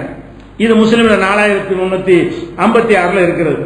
இன்னொரு இடத்துல இதே அறிவிப்பு இன்னொரு அறிவிப்புல வருது, இன்னமா ஆன பஷரும், நானும் ஒரு மனிதன், இதா அமர்த்துக்கும் செய்யின் மின் தீனிக்கும், உங்கள் தீன் சம்பந்தமாக நான் எதையாவது உத்தரவிட்டால் பொகுதுபிஹி, அதை எடுத்துக்கொள்ளுங்கள். வைதா அமர்த்துக்கும் செய்யும் என் ரய்யே, என்னுடைய சொந்த அபிப்பிராயத்தின் மூலமாக எதையாவது நான் உங்களுக்கு சொன்னால் இன்னமான பஷரும், நான் ஒரு மனிதன் தான், எடுக்க தேவையில்லை, சரின்னு பட்டா எடுத்துக்கிறேன், இல்லாட்டி விட்டு போங்க. அது மார்க்கம் கிடையாது. ரசூலுல்லாஹ் பிரிக்கிறாங்க, தீன மார்க்க சம்பந்தமா, மறுமை சம்பந்தமா, வணக்கம் சம்பந்தமா, ஹலால் ஹராம் சம்பந்தமா, சட்டத்திட்டம் சம்பந்தமா நான் ஏதாவது சொன்னால்தான் நீங்க அதை எடுத்துக்கொள்ளணுமே தவிர மற்ற விஷயங்களை சொன்னால் உங்களுக்கு ஒரு கருத்து இருக்கிற மாதிரி எனக்கு ஒரு கருத்து இருக்கும். நான் என் கருத்தை சொல்லுவேன், அது உங்களுக்கு சரின்னு பட்டா எடுத்துக்கொள்ளலாம், இல்லாட்டி என்ன செய்யலாம், விட்டு விடலாம் என்று ரசூல் ஸல்லல்லாஹு அலைஹி வஸல்லம் அப்படி ரெண்டா பிரிக்கிறாங்க. என்னுடைய செயல்ல வஹி உள்ளதும் இருக்கிறது, வஹி இல்லாததும் இருக்கிறது, தீன் உள்ளதும் இருக்கிறது, தீன் அல்லாததும் இருக்கிறது. தீனை சொன்னா ஏத்துக்கிறங்க, தீன் அல்லாத சொன்னால் யோசிச்சு பார்த்து உங்க முடிவு. விரும்புனா ஒட்டகத்துல பிறந்தா போய்க்கிறங்க, இல்லாட்டி விருப்பம் அப்படி, அது உங்க விருப்பத்தை சேர்ந்தது என்று ரசூல் ஸல்லல்லாஹு அலைஹி வஸல்லம் பிரிக்கிறார்கள். இது புகாரியில, முஸ்லிம்ல 4357வது ஹதீஸாக இருக்கிறது. இதே மாதிரி இன்னொரு சம்பவத்தை பாருங்க. இப்ப ரசூல் ஸல்லல்லாஹு அலைஹி வஸல்லம் காலத்துல பரீரான்னு ஒரு அம்மா இருந்தாங்க. இந்த பரீராங்கிறவங்க ஒரு அடிமையா இருந்து, ஆயிஷா நாயகிட்ட அடிமையா இருந்து, ஆயிஷா நாயகி விடுதலை செஞ்சு அவங்கள வந்து ஒரு கண்ணியமான முறையில் வச்சிருந்தாங்க. ரசூலுல்லாஹ் வீட்டிலே வேலைகள்லாம் செஞ்சுட்டு இருக்கிற ஒரு அம்மா. அந்த அம்மா அவங்களுக்கு முகைஸ்னு ஒரு ஆளை கல்யாணம் பண்ணி வைக்கிறாங்க. பரீராங்கிற அம்மாவுக்கு முகைஸ்னு ஒரு ஆளை கல்யாணம் பண்ணி வைக்கிறாங்க. அவங்க 2 பேருக்கும் ஒத்து போகல. அந்த அம்மா என்ன செய்யுதுன்னு கேட்டா, நான் இவரோட வாழ மாட்டேன், எனக்கு வேணாம், கல்யாணம் பண்ண பிறகு அந்த புருஷனை வேணான்னு சொல்லுது. கணவனை வேணான்னு சொல்லக்கூடிய உரிமை மனைவிக்கு இருக்கிறது. ஆண்களுக்கு இருக்கிற மாதிரி பெண்களுக்கு என்ன செய்கிறது, அந்த உரிமை இருக்கிறது. அந்த இடத்துல வேணாண்ட உடனே வாழ மாட்டேன்னு பிடிவாதம் பிடிக்குது. அவர் முகீஸ் இந்த பொம்பளை மேல ரொம்ப பிரியம், ரொம்ப முகபத்து வச்சிருக்கிறாரு. போனா எந்த அளவுக்கு ரோட்ல இருந்து அழுகுறாரு, கண்ணீர் ஓடிக்கிட்டே இருக்கிறது. பாக்குறவங்கள பரிதாபப்படுறாங்க, என்னடா இந்த அம்மா என்னை விட்டு போச்சு, வாழ மாட்டேங்குது இப்படின்னு சொல்லிட்டு என்ன செய்யறாரு, அவ்வளவுக்கு நேசத்தை வச்சிருக்கிறார் அவரு. இந்த அம்மா அவ்வளவு வெறுப்பு வச்சிருக்க அவர் மேல. இப்படியான ஒரு பஞ்சாயத்து நடக்குது ரசூல் ஸல்லல்லாஹு அலைஹி வஸல்லம் காலத்துல. அப்ப என்ன செய்யறாங்கன்னு கேட்டா, அப்பாஸ் வந்து சொல்றாங்க ரசூலுல்லாஹ்ட்ட, இந்த மாதிரி பாவமா இருக்குது, இந்த அம்மா வாழ மாட்டேங்குது, அந்த ஆள் பார்த்தா பாவமா இருக்குது, ஏதாவது அறிவுரை சொல்லுங்க அப்படின்னு சொல்லிட்டு சொன்ன உடனே ரசூல் ஸல்லல்லாஹு என்ன செய்யறாங்கன்னு கேட்டா, பரீராவை கூப்பிட்டு, பரீரா இத்தனைக்கு ரசூலுல்லாஹ்வுடைய உம்மத்தை சேர்ந்தவங்க, ரசூலுல்லாஹ்வுடைய மனைவியால் தான் விடுதலை செய்யப்பட்டிருக்கிறாங்க ஆயிஷா நாயகிட்ட, வீட்டுல பழக்கமா உள்ளவங்க. அப்படி இருந்து ரசூலுல்லாஹ் என்ன செய்யறாங்கன்னு கேட்டா, லவ் ராஜேட்டிஹி, நீ அவரோட சேர்ந்து வாழலாம்ல, இந்த மாதிரி செய்யறிய, அவரோட சேர்ந்து வாழு அப்படின்னு சொல்றாங்க. இப்ப ரசூலுல்லாஹ் சொன்னோன்னே இந்த பரீரா நுணுக்கமா கேட்கறாங்க, இது மார்க்க கட்டளையா உங்க சொந்த ஆலோசனையான்னு கேட்கறாங்க. எப்படி கேட்கறாங்க? நம்ம எப்படி கேட்கறாங்க? இது மார்க்கப்படி நான் சேர்ந்து வாழ்வதுதான் சட்டமா, அல்லது நீங்களா ஒரு இறக்கப்பட்டு ஒரு ஆலோசனை சொல்றீங்களான்னு இப்படி கேட்கிறாங்க அம்மா. அப்ப ரசூலுல்லாஹ் செய்யறாங்க, இன்னமா அஸ்பவு, இல்ல நான் ஒரு ரெக்கமெண்ட் தான் பண்றேன், உனக்கு மார்க்க சட்டப்படி நீ பிரிஞ்சுக்கிற உரிமை இருக்குது, அல்லாஹ்வுடைய சட்டத்தில் உனக்கு பெரிய உரிமை இருக்கிறது, கட்டாயப்படுத்தி உன்னை சேர சொல்லி நான் ஆர்டர் பண்ண முடியாது, ஏன்னா அல்லாஹ் கொடுத்த உரிமை அது. நான் சொல்வது என்ன, ஒரு ரெக்கமெண்ட் பரிந்துரை செய்யறேன், பாவமா இருக்குல்ல அதுக்காக நான் சொல்றேன் அப்படிங்கிறார் ரசூலுல்லாஹ் சொல்றாங்க. அப்ப அந்த அம்மா சொல்லுது, லா ஹாஜத்தலி ஃபீ, எனக்கு ஒரு வேணான்றது, கட்டளைன்னு சொல்லி இப்ப சேர்ந்துக்கிறேன், அதுதான் வஹீல வர்ற கட்டளை, அதுதான் மார்க்க சட்டம் சொல்லுங்க, இப்ப நான் சேர்ந்துக்கிறேன். மார்க்கத்தில் அப்படி அவசியம் இல்லை, எனக்கு அந்த உரிமை இருக்குது என்று சொன்னால் நீங்க ரெக்கமெண்ட் பண்ண நான் ஏத்துக்கிற மாட்டேங்குது. ரசூலுல்லாஹ்க்கு நேருக்கு நேரங்க ரசூல் ஸல்லல்லாஹு அலைஹி வஸல்லம் சொல்லும் போது கூட உங்க சொல்ல கேட்க பிரிச்சு கேட்டுக்கிட்டு அழகா விவரமா இருக்குது, விவரத்தை பிரிச்சு கேட்டுக்கொண்டு நீங்க ரசூலுங்கிற முறையை சொல்றீங்களா அல்லது சும்மா இறக்கப்பட்டு பரிந்துரை பண்றீங்களா? ரசூல் முறையில சொன்னால் கண்டிப்பா நான் ஏத்தாவன சட்டம் அதுவாயும். ஒரு மனைவி புருஷனோட பிரியவே கூடாது, சேர்ந்துதான் ஆகணுங்கிற சட்டம் வந்துடும். அந்த மாதிரி அர்த்தத்தில் நீங்க சொல்றீங்களா வேற மாதிரி சொல்றீங்களான்னு கேக்குது. அப்ப ரசூலுல்லாஹ் என்ன செய்யறாங்க, யாருக்கு என்ன கேள்வி கேட்கணும்னு கேட்கல, அந்த அந்த அம்மாவுடைய அந்த நுணுக்கத்தை அவங்க ரசிச்சுதானே பதில் சொல்றாங்க. இன்னமா நான் அஸ்பவு, இல்லம்மா நான் உத்தரவு உனக்கு போடல, நான் வெறுமனே ரெக்கமெண்ட் பண்றேன், பரிந்துரை செய்யறேன். அப்ப அந்த அம்மா என்ன சொல்ல, ஹாஜத்தலி ஃபீஹி, எனக்கு அவர் வேணான்றது. இப்ப என்ன மேட்ரு, ரசூல் ஸல்லல்லாஹு அலைஹி வஸல்லம் முகத்துக்கு நேர நீங்க சொல்ல கேட்க மாட்டேங்குது. அப்ப இது ஹதீஸ மறுத்த அம்மாவா? இது ரசூலுல்லாஹ்வுடைய சுன்னத்தை பேணாத ஒரு அம்மாவா? வஹிய நிராகரிச்ச அம்மாவா இந்த அம்மா? இல்ல. ரசூலுல்லாஹ் இதுக்காண்டி கண்டிச்சாங்களா? நான் சொல்றேன்னு கேட்க மாட்டியான்னு சொன்னாங்களா? கரெக்டா சொல்லுங்க அந்த அம்மா, சரிதானே? நம்ம பரிந்துரை செய்யறதுக்கு அவசியம் இருக்குது, நம்ம சாதாரண சொல்லத்தானே செய்வோம், ரெண்டு பேரும் சண்டை போட்டு தானே சேர்ந்து வாழுங்கப்பான்னு சும்மா சொல்லுவோம். அப்ப அவர் கேட்பார், சட்டத்தில் அப்படி இருக்காண்டு, சட்டமா இல்லப்ப உனக்கு உரிமை இருக்கு, அப்பவுடைய வேலையை பார்த்துட்டு சட்டத்துக்கு நான் கட்டுப்படும் நீங்க நான் ஏன் கேட்க அப்படி சொல்றோம்ல, இந்த ரேஞ்சில் வச்சு ரசூலுல்லாஹ் அம்மா கேட்குது. இப்ப நம்ம என்ன பார்க்கிறோம், நபிகள் நாயகம் ஸல்லல்லாஹு அலைஹி வஸல்லம் உருவாக்கின இந்த சமுதாயத்தில் எல்லாருமே இது விளங்கி வச்சிருந்திருக்காங்க. எப்படி எப்படி உருவாக்கி இருக்கிறாங்க? ரசூல் ஸல்லல்லாஹு அலைஹி வஸல்லம் அந்த செயல்களை சொல்லும் போது அது வஹீல சொல்றாங்களா வஹீ இல்லாம சொல்றாங்களான்னு தெரிஞ்ச விஷயத்தை கரெக்டா புரிஞ்சுக்கிறாங்க. சிலது நுணுக்கமா இருக்கும், இது வஹீல சொல்றாங்களா வஹீ இல்லாம டவுட் இருக்கும், டவுட்னா கேட்டு கிளியர் பண்ணிடுறாங்க. இது வஹீல் சொன்னது அல்ல, உன் புருஷனோட சேர்ந்துக்க என்று சொல்வது என் சொந்த கருத்து, வஹீல சொன்னது மார்க்க சட்டம் இல்லை அப்படின்னு சொன்ன உடனே வேணான்ட்டாங்க. இது நீங்க புகாரியில 5283வது ஹதீஸில் பார்க்கலாம். அப்ப நம்ம என்ன இதுல இருந்து வழங்குகிறோம், நபிகள் நாயகம் ஸல்லல்லாஹு அலைஹி வஸல்லம் அவங்களுடைய சொற்களை நுணுக்கமான விஷயங்களா இருந்தா கூட இது வஹியா சும்மா செஞ்சாங்களான்னு பிரிச்சு பார்க்கணும். வஹி என்று சொன்னா மட்டும்தான் அது மார்க்கமா ஆகும். இஸ்லாத்தின் ஆதாரம் வஹிதான் என்பதை இந்த அம்மா எப்படி புரிஞ்சிருக்கு பாருங்க. இஸ்லாத்தின் ஆதாரம் ரசூலுடைய தனி வாழ்க்கையும் இல்லைன்னு விளங்கியிருக்கு. இந்த அம்மா எப்படி விளங்கியிருக்குது, இஸ்லாத்தின் ஆதாரம் வஹிதானே தவிர அந்த வஹியை கொண்டு வந்த ரசூலுடைய தனிப்பட்ட கருத்து கூட அல்ல, அது கூட இஸ்லாத்தின் ஆதாரம் இல்லைன்னு நம்ம விளங்கியிருக்கா இல்லையா? அந்த அம்மா விளங்குன ரசூல் அங்கீகரிச்சாங்களா இல்லையா? அதுக்கான உங்களை கண்டிக்கலையே, அதுக்கான யாரும் உங்களை குறை சொல்லலையே, அவங்க இஸ்லாத்தோட வெளியேறினதை அறிவிக்கலையே. அப்ப என்ன விளங்குறது, இஸ்லாத்தின் ஆதாரம் என்பது இவ்வளவு நுணுக்கம். வஹி மட்டும்தான் மார்க்கம், வஹியை ஒருத்தர் கொண்டு வந்ததுனால அவர் சொன்ன எல்லா மார்க்கம் நாவல பாருங்க, வஹியை யார் கொண்டு வந்தார்களோ அவர்கள் சொன்ன எல்லாமே மார்க்கம் ஆக மாட்டேங்குது. பிரிச்சு பார்க்கிற அளவுக்கு இந்த மார்க்கம் இருக்குன்னு சொன்னா வஹி வராதவர்களுடைய செயலை எப்படி நம்ம மார்க்கம் ஆக்கிக் கொள்வது? இதான் மேட்டர். இது ஒண்ணு வளர்ந்தா போதும். வஹி வராது அவர் சொன்னார் இவர் சொன்னார், அவர் ஏன் சொல்லணும், அவர் வஹி வருமா இதை கேட்கணும். வஹி வந்த எங்கள் ரசூலை நாங்கள் இந்த அந்தஸ்தில் வைத்து பார்த்துக்கிட்டு இருக்கிறோம் மார்க்கத்துல. வஹி வராத ஒருத்தர் சொல்றாருங்கிறீங்க, அது சுன்னத்துங்கிறீங்க, வஹி வராதவர் ஹலால் ஆக்குறாருங்கிறீங்க, ஹராம் ஆக்குறாருன்னு கேட்கணுமா இல்லையா? அவ்வளவு நுணுக்கமா அந்த ஹதீஸ், இந்த ஒரு ஹதீஸ் போதும். அதே போல நபி ஸல்லல்லாஹு அலைஹி வஸல்லம் ஒரு விருந்துக்கு போறாங்க. விருந்துக்கு போகும்பொழுது அவங்களுக்கு உடும்பு கறி பல உணவோட வைக்கும் போது உடும்பு கறியை வச்சிருக்காங்க. உடும்பு மார்க்கத்தில் அனுமதிக்கப்பட்ட ஒரு உணவு தான். உடும்புங்கிறது தடுக்கப்பட்ட உணவு இல்லை. அது பார்த்தா ஒரு மாதிரியா ஓனான் மாதிரி எலி மாதிரி தெரிஞ்சாலும் இஸ்லாத்தில் தடுக்கப்பட்ட உணவு கிடையாது. அறிவியல் பூர்வமா நல்ல வலுவான உணவு. உடம்பு சாப்பிட்டாங்க செய்ய ரொம்ப உடம்பு ஸ்ட்ராங்காகவும் போயிடும். அந்த உடும்பு வச்சிடுறாங்க. வச்சவன ரசூலுல்லாஹ் சாப்பிட போகும்போது அந்த விருந்து வச்சவங்க சொல்றாங்க, இது உடும்பு சொல்லிக்கணும்ல, என்னன்னு தெரியாம சில ஆளுக்கு ஆட்டுக்கறி சாப்பிடுவாங்க, மாட்டுக்கறி சாப்பிட மாட்டாங்க. அவங்களுக்கு மாட்டுக்கறி வச்சோன்னு வைங்கள சொல்லிவிடணும், இது மாட்டுக்கறின்னு சொல்லிடுறேன். அவங்க விரும்பாத ஒண்ணா இருக்கும்ல, மாட்டுக்கறியும் சாப்பிடலாம் ஆட்டுக்கறியும் சாப்பிடலாம். ஆட்டுக்கறியை சாப்பிடுற நிறைய பேர் மாட்டுக்கறி வேணான்றாங்க. அப்ப நம்ம என்ன செய்யணும், இது மாட்டுக்கறிங்கன்னா கையை எடுத்துருவாங்கல்ல, மாட்டுக்கறி அப்ப வேற சாமான கொண்டு கேட்டுவாங்க. அதுக்காக அந்த அம்மா என்ன செய்யறாங்க, ரசூல் ஸல்லல்லாஹு அலைஹி வஸல்லம் உடும்பு சாப்பிடுவாங்களா இல்லையான்னு தெரியலன்னு நினைச்சுக்கிட்டு இன்னஹு லப்புன், இது உடும்புன்னு சொன்னோன்னு கையை எடுத்துறாங்க. எடுத்து சாப்பிடுறதுக்காக கையை கொண்டு போறாங்க. இது உடும்பு கறின்னு சொன்னோன்னு டக்குன்னு கையை அந்த உணவுல இருந்து கையை எடுத்துறாங்க. பக்கத்துல ஹாலித் இப்னு வலீத், அவர் இஸ்லாத்துல ஏற்ற பிறகு பிற்காலத்தில் நடந்த ஒரு சம்பவம் இது. அவர் பக்கத்தில் இருக்கிறார். அப்ப அவர் கேட்கிறாரு, ஹராமுன் ஹுவ, டக்குன்னு கையை எடுத்துறீங்களே ஹராமா? அதான் ஹராம் கையை எடுப்பாங்க. சாப்பிட கையை கொண்டு போனீங்க, உடும்புன்னு சொன்னோட கையை எடுத்துட்டீங்க, இது ஹராமா அப்படின்னு கேட்கிறாரு. அப்ப ரசூல் ஸல்லல்லாஹு அலைஹி வஸல்லம் சொல்றாங்க, இல்ல ஹராம்லாம் கிடையாது. நான் இருந்த பகுதியில் இதை நான் பார்த்தது கிடையாது, இந்த உடுமை பார்த்தது கிடையாது, சாப்பிட்டு பழக்கம் கிடையாது, அதனால எனக்கு பிடிக்கல. நான் சாப்பிட்டு பார்த்து பழகாத ஒரு பிராணியா இருக்கிற காரணத்தினால எனக்கு பிடிக்கல, ஆனா ஹராம் கிடையாதுங்கிறாங்க. உடனே ஹாலித் இப்னு வலீத் என்ன செய்யறாரு, அதையும் சேர்த்து இழுத்து ரசூலுல்லாஹ்க்கு வச்சு எடுத்து இழுத்து அவர் விட்டு ஆரம்பிச்சிடுறாரு. ரசூல் ஸல்லல்லாஹு அலைஹி வஸல்லம் பார்த்து கொண்டிருக்கும் பொழுதே என்ன செய்யறாரு, எல்லாத்தையும் சேர்த்து அவர் சாப்பிட்டு முடிச்சிடுறாரு. இது புகாரில் 5400வது ஹதீஸா இருக்குது. இப்ப என்ன மேட்டர்னு கேட்டா, ரசூல் ஸல்லல்லாஹு அலைஹி வஸல்லம் ஒண்ணு பிடிக்கல, ஆனா ஹராம் ஆகல. பாருங்க, இந்த உடுப்பு யாருக்கு பிடிக்கல, ரசூலுல்லாஹ்வுக்கு பிடிக்கல, ஆனா ஹராமாச்சா? ரசூலுல்லாஹ்வுக்கு பிடிக்கலங்கிறது வஹியால் பிடிக்காம போகல, சுபாவத்தால் பிடிக்கல, அவங்களுக்கு பிடிக்கல. அப்ப அல்லாஹ்வுடைய ரசூலுக்கு வஹியினால் அது பிடிக்காமல் போயிருந்தால் எல்லாருக்கும் ஹராமா இருக்கும்.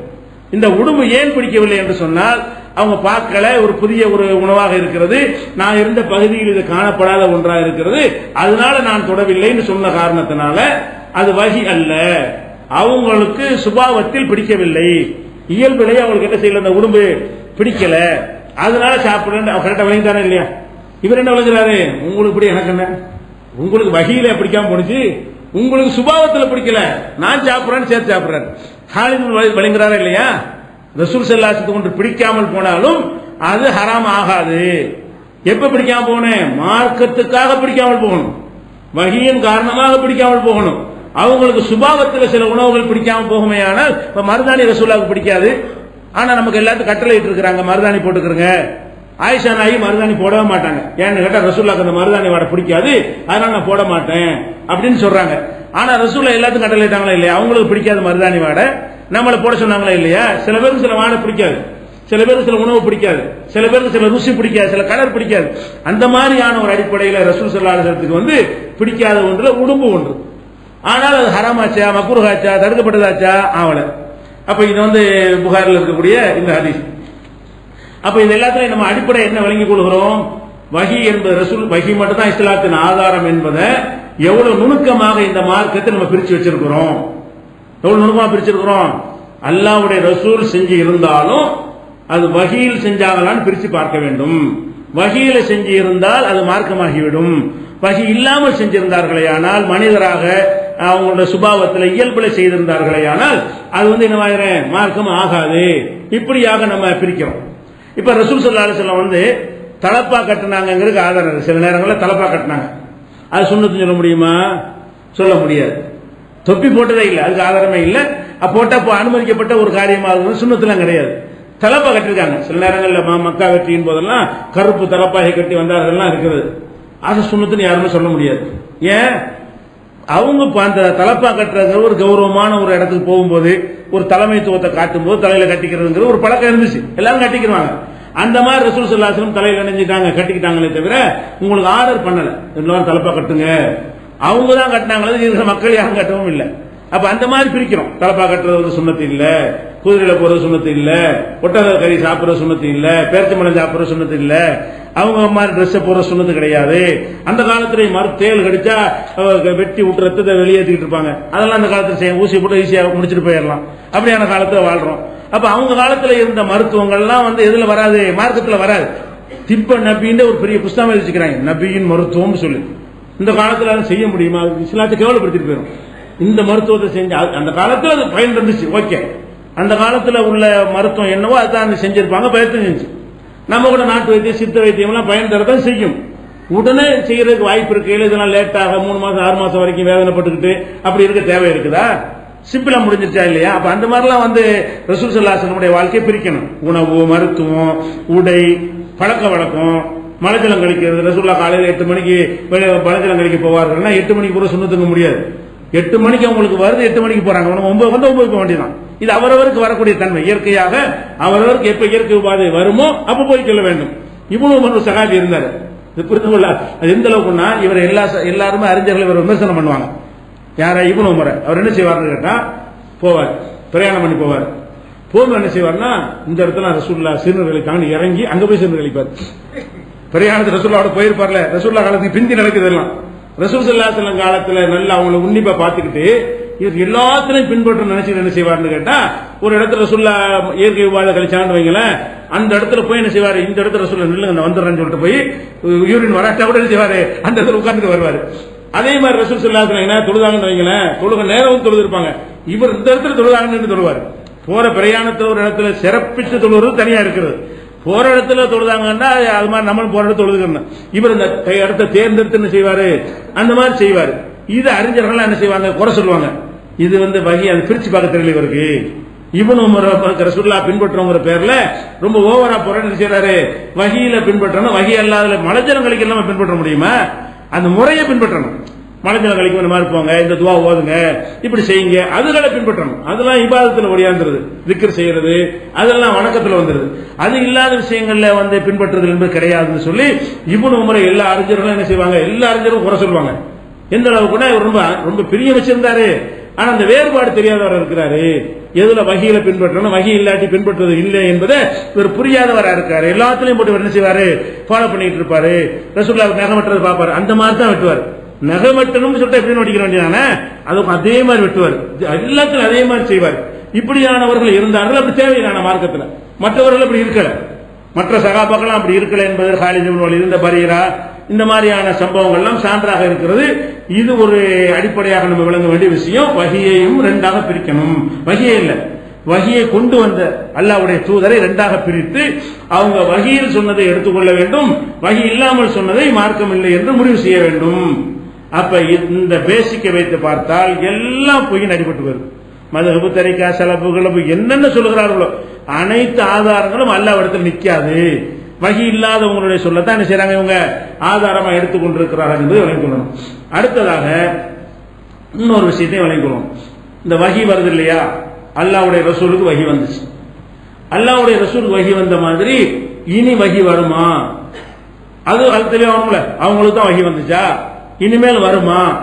அப்படி சில பேர் என்ன செய்யறாங்கன்னா, சில தவறான சான்றுகளை வைத்துக் கொண்டு அவுலியாக்களுக்கு வகி வந்துச்சுங்கிறாங்க, பெரியார்களுக்கு வகி வந்துச்சுங்கிறாங்க. ரசூலுல்லாஹ் கூட நபியே வருவார்லாம் சொல்றாங்க. ரசூல் ஸல்லல்லாஹு அலைஹி வஸல்லம் பிறகு என்ன செய்வாங்க, சில நபிமார்கள்லாம் வருவார்கள், அவங்களுக்கு வகி வரும் என்கிற மாதிரி எல்லாம் ஒரு குழப்பக்கூடிய ஒரு காட்சி நம்ம பார்க்கிறோம். இதை ஒரு அடிப்படை வழங்கிக் கொள்ளணும். வகி என்பது முடிந்து விட்டது. அடுத்து வழங்க வேண்டிய விஷயம் என்ன, இஸ்லாத்தின் ஆதாரம் வகி தான். வகிங்கிறது இருந்துகிட்டு இருக்கா, முடிஞ்சிருச்சா? முடிஞ்சு விட்டது. எங்க முடிஞ்சு விட்டது? கடைசி ஹஜ்ஜில வச்சு எல்லாம் முடிச்சுட்டான். அல் யௌம அக்மல்து லக்கும் தீனக்கும், இன்றோடு உங்கள் மார்க்கத்தை நான் முழுமையாக்கிட்டேன். மார்க்கத்தை முழுமையாக்கிட்டேன் என்ன அர்த்தம்? இனிமே ஒன்றும் வர வேண்டியதில்லை. மார்க்கம் என்று என்னென்ன சொல்ல வேண்டுமோ எல்லாம் சொல்லி முடிச்சாச்சு, எல்லாம் செஞ்சு காட்டாச்சு, எல்லாமே சட்டம் ஆக்கியாச்சு. இனிமேல் எந்த ஒன்றும் வர வேண்டியதில்லை என்பதற்காகத்தான் இன்றைய தினம் உங்களுடைய மார்க்கத்தை நான் உங்களுக்காக முழுமையாக்கி விட்டேன். எல்லாம் கடைசி ஹஜ்ஜில, ரசூலுல்லாஹ்வுடைய இறுதி ஹஜ்ஜில் வைத்து இந்த வசனத்தை அருளி முழுமையாக்கிட்டான். அப்ப ரசூல் ஸல்லல்லாஹு அலைஹி வஸல்லத்தோட வகி, இஸ்லாத்தின் ஆதாரம் வகி என்றால் இஸ்லாத்தின் ஆதாரம் ரசூலோடு நின்றுவிடும். ரசூலுக்கு அப்புறம் யாருக்காவது வகி வருமா என்றால் வரவே வராது. ஏனென்றால் நபிகள் நாயகம் ஸல்லல்லாஹு அலைஹி வஸல்லம் அவர்கள் கடைசி ரசூலு, கடைசி நபி. அடுத்து நம்ம விளங்க வேண்டிய விஷயம், ஏன்னா இஸ்லாத்தின் ஆதாரம் வகின்னு நம்ம சொன்ன உடனே வகிதான் ஆதாரம், இந்த இவருக்கு வகி வந்துச்சுல, இந்த அவருக்கு வந்துச்சுல ஆரம்பிச்சிருவானு. எதை வழங்கிக்கிறேன், வகி வராதுங்கிறதுல தெளிவா இருக்கணும். வகி என்பது அதோட முடிஞ்சு இனிமேல் யாருக்கும் வரவே வராது. வகி வருவதற்கான வாசலை எல்லாம் நினைச்சுட்டான், ஒரே ஒரு வாசலை திறந்து வச்சிருக்கான், என்னன்னு கடைசியா வச்சுக்கிறோம். ஆனா வகியுடைய வாசலை முழுசா நினைச்சுட்டான்ல, அடைச்சிட்டான். அது அந்த ஆதாரம் தெரிஞ்சு கொள்ள வேண்டும். இப்ப நபிகள் நாயகம் ஸல்லல்லாஹு அலைஹி வஸல்லம் அவங்கள பத்தி அல்லாஹ் சொல்றான், குல் நபியே நீங்கள் சொல்லுங்கள், யா அய்யுஹன் நாசு, மனிதர்களே, எல்லாத்தையும் கூப்பிட சொல்றான். யா அய்யுஹன் நாசுனா யாரு? மனிதர்களே. இன்னி ரசூலுல்லாஹி இலைக்கும் ஜமீஆ, நான் உங்களுக்கு அனுப்பப்பட்ட அல்லாஹ்வின் தூதராவேன். ஜமீஅன், உங்கள் அனைவருக்கும் அனுப்பப்பட்ட தூதராவேன். இப்ப நபிகள் நாயகம் ஸல்லல்லாஹு அலைஹி வஸல்லம் அனுப்பும் போது ஒரு குறிப்பிட்ட குலத்துக்கு, கோத்திரத்துக்கு அனுப்பாம, ஒரு குறிப்பிட்ட காலத்துக்கு அனுப்பாம, எல்லா காலத்துக்கும் அனைத்து மனிதர்களுக்கும் தூதர்னு சொல்லி அனுப்புறான். அப்ப ஒருவரை அனைத்து மனிதர்களுக்கும் தூதர் என்று அனுப்பிவிட்டால் மனிதன் இருக்கிற காலம் வரைக்கும் தூதருக்கு வேலை இல்லை. ஏன்னா எல்லா மனிதரையும் கூப்பிட்டு தான் யாயு ஹொன்னாசன் கூப்பிடுறான். யாயு ஹொன்னாசன் மனிதனா இருக்கிற எல்லாரும் இந்த குர்ஆன் இருக்கிற காலம் வரைக்கும் யாரையெல்லாம் இந்த குர்ஆன் அழைக்கிறதோ அவ்வளவு பேர் மனிதர்கள் தான். அப்ப உங்களையும் கூப்பிட்டு எல்லாம் சொல்றான் மனிதர்கள் என்ற நீங்களும் தான் மனிதர்கள் கூப்பிட்டு சொல்றான். ரசூலுல்லாஹ் சொல்றான் எப்படி, இன்னி ரசூலுல்லாஹி இலைக்கும் ஜமீஆ, நான் அல்லாஹ்வினால் அனுப்பப்பட்ட தூதர் உங்கள் அனைவருக்கும், மனித குலம் அனைவருக்கும் தூதராக அனுப்பப்பட்டிருக்கிறேன். மூசா நபி அனுப்பப்பட்டாங்கன்னா அவங்க நமக்கு அனுப்பப்படவே இல்லை. அவங்களுடைய எந்த போதனை நமக்கு இருக்கா? ஈசா நபி போதனை நமக்கு இருக்குதா? அவங்க காலத்தில் வாழ்ந்த மக்களுக்கு சொன்னாங்க, அதோட முடிஞ்சு பினிஷ். அதுக்கு பிறகு தொடர்ச்சி கிடையாது. முகமது ஸல்லல்லாஹு அலைஹி வஸல்லம் அனுப்பப்பட்டு 14 நூற்றாண்டு ஓடுனா கூட அவங்களுடைய தூதுத்துவம் இன்னைக்கு நமக்கு இருக்கிறது. அந்த மாதிரி அல்லாஹ் 7வது அத்தியாயத்தில் 158வது வசனத்தில் சொல்றான், அனைத்து மனிதர்களுக்கும் நான் தூதர் என்று நீ சொல்லிடணும். உங்க ஊர் மக்காவாசிக்கு மட்டும் தூதர் கிடையாது, உன் காலத்து மக்களுக்கு மட்டும் தூதர் கிடையாது, எல்லா மக்களுக்கும் தூதர்னு சொல்லிடுறான் அல்லாஹ். அதே மாதிரி அல்லாஹ் சொல்றான், ஒமா அர்சல்நாக இல்லா காஃபத்தல் லின்னாஸ், நபியே முகமதே உன்னை மனிதகுலம் அத்தனை பேருக்கும் நான் தூதர் அனுப்பி இருக்கிறேன். காஃபத்னா ஒருத்தர் கூட விடாம, காஃபத்தல் லின்னாஸ்னா மனிதகுலம் அனைவருக்கும் உன்னை தூதராக அனுப்பி இருக்கிறேன் அப்படின்னு சொல்லி 34வது அத்தியாயத்துல 28வது வசனத்தில் சொல்றான். அப்ப இந்த 2 வசனம் என்ன சொல்லுது? ரசூல் ஸல்லல்லாஹு அலைஹி வஸல்லம் அவர்கள் உலக மக்களுக்கெல்லாம் தூதர். இன்னைக்கு அவங்க தான் தூதர். இன்னைக்கு அவங்க தான் தூதர். இன்னொருத்தருக்கு வஹி வரப்போகுது. இன்னொருத்தர் தூதர் வந்தா தானே வஹி வரேன், தூதர் தான் வரமாட்டார. தூதர்ங்கிறது அவர், இன்னைக்கும் அவர் தான் தூதர். அவருடைய போதனை தான் இன்னைக்கு நம்ம பின்பற்றி ஆகணும் அப்படின்னு சொன்னால் வஹி முடிந்து விட்டது, வஹி இனி வராது, வஹி எல்லாம் முடித்து வைத்து விட்டாங்க என்பதற்கு இது ஒரு ஆதாரமா இருக்கிறது. அதே மாதிரி அல்லாஹ் என்ன செய்யறான்னு கேட்டா 9வது அத்தியாயத்தில் 33வது வசனத்தில் சொல்கிறான், ஹுவல்லதி அர்ஸல ரசூலஹு பில் ஹுதா வ தீனில் ஹக், அவன்தான் இந்த ரசூலை நேர்வழியை கொண்டும் உண்மையான மார்க்கத்தை கொண்டும் அனுப்பி இருக்கிறான். முஹம்மது ஸல்லல்லாஹு அலைஹி வஸல்லம் அவர்களை நேர்வழியை கொடுத்து தீனுல் ஹக் என்ற உண்மையான மார்க்கத்தை கொடுத்து அனுப்பி இருக்கிறான். எதுக்கு அனுப்பி இருக்கிறான் என்றால் லியுல்ஹிரஹு அலா தீனி குல்லிஹி, உலகத்தில் உள்ள எல்லா தீன்களை விடவும் இது மேலோங்க செய்வதற்காக. எல்லாத்துக்கும் மேல இதுதான் இருக்கும். இன்னொரு தீன் வந்து இன்னொரு ரசூல் வந்தா இன்னொரு தீனா போயிடும், அது வந்தால் அதுக்கு மேல இதுதான் நிற்கும். அப்ப இன்னொரு தீன் வரக்கூடாது என்பதற்கு தான் எல்லா தீன்களை விடவும் மேலோங்க செய்வதற்காக வேண்டி இந்த ரசூலை நான் அனுப்பி இருக்கிறேன். அப்ப முஹம்மது ஸல்லல்லாஹு அலைஹி வஸல்லம் அவர்கள் கடைசி தூதர் என்பதற்கு இந்த 9:33 ஆதாரமாக இருக்கிறது. அதே மாதிரி 33:40 அல்லாஹ் சொல்லி காட்டுகிறான், மாக்கான முஹம்மது அபா அஹதி மின் ரிஜாலிக்கும், முகமது உங்களுடைய எந்த ஆணுக்கும் தந்தையாக இல்லை, வலாக்கின் ரசூலுல்லாஹி அல்லாஹ்வுடைய தூதராக இருக்கிறார்கள், ஹாத்தமன் நபியின் நபிமார்களுக்கு முத்திரையாக இருக்கிறார்கள். முத்திரைனா சீல். சீல் வச்சா என்ன அர்த்தம்? உள்ள ஒண்ணு போடல, போஸ்ட் ஆபீஸ்ல ஒரு கவர்ல ஜாமான சீல் வச்சிருவாங்க, அல்லது ஒரு அரசாங்கத்தில் ஒரு கட்டடத்துக்கு சீல் வச்சுட்டு போயிடுவாங்க. சீல் வச்சா என்ன அர்த்தம்? வெளியில இருந்து ஒரு ஜாமான் உள்ள வரக்கூடாது, உள்ள ஒரு ஜாமான் வெளியே வைக்கக்கூடாது, அதான் சீல்ங்கிறது. முகமது ஸல்லல்லாஹு அலைஹி வஸல்லம் என்ன செய்யறான்னு கேட்டா ஹாத்தமுன் நபியின் நபிமார்களுக்கு முத்திரையாக அனுப்பி இருக்கிறேன். சீல் வச்சுட்டு என்ன அர்த்தம்? ஒண்ணு இனிமே ஒரு ஆள் வர முடியாது, இதுக்குதான் முடிச்சாச்சு காரியம், எல்லா ஃபைல் எழுதி கணக்கு பண்ணி கையெழுத்தெல்லாம் போட்டுக்கிட்டு முடிச்ச பிறகு இனிமேல் அதுல எந்த ஒரு ஒருக்கும் இல்ல அப்படிங்கும் போது சீல் வைப்பாங்க. அந்த மாதிரி முத்திரை வைக்கப்பட்டவராக ரசூல் ஸல்லல்லாஹு அலைஹி வஸல்லம் அவர்களை அல்லாஹ் சொல்லி காட்டுகிறான்.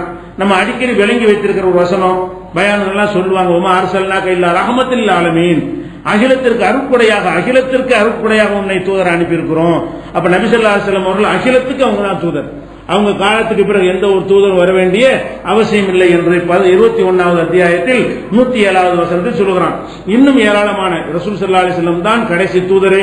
வஹி முடிஞ்சிருச்சு, இஸ்லாத்தினாதான வஹின்னா வஹி வந்துகிட்டே இருக்குன்னு நினைச்சிடக்கூடாது, வஹியுடைய வாசல் அடைபட்டு விட்டது என்பதை இன்னும் தெளிவாக சந்தேகத்துக்கு இடமில்லாமல் அறிந்து கொள்வதற்கு சான்றுகள் இருக்கின்றன.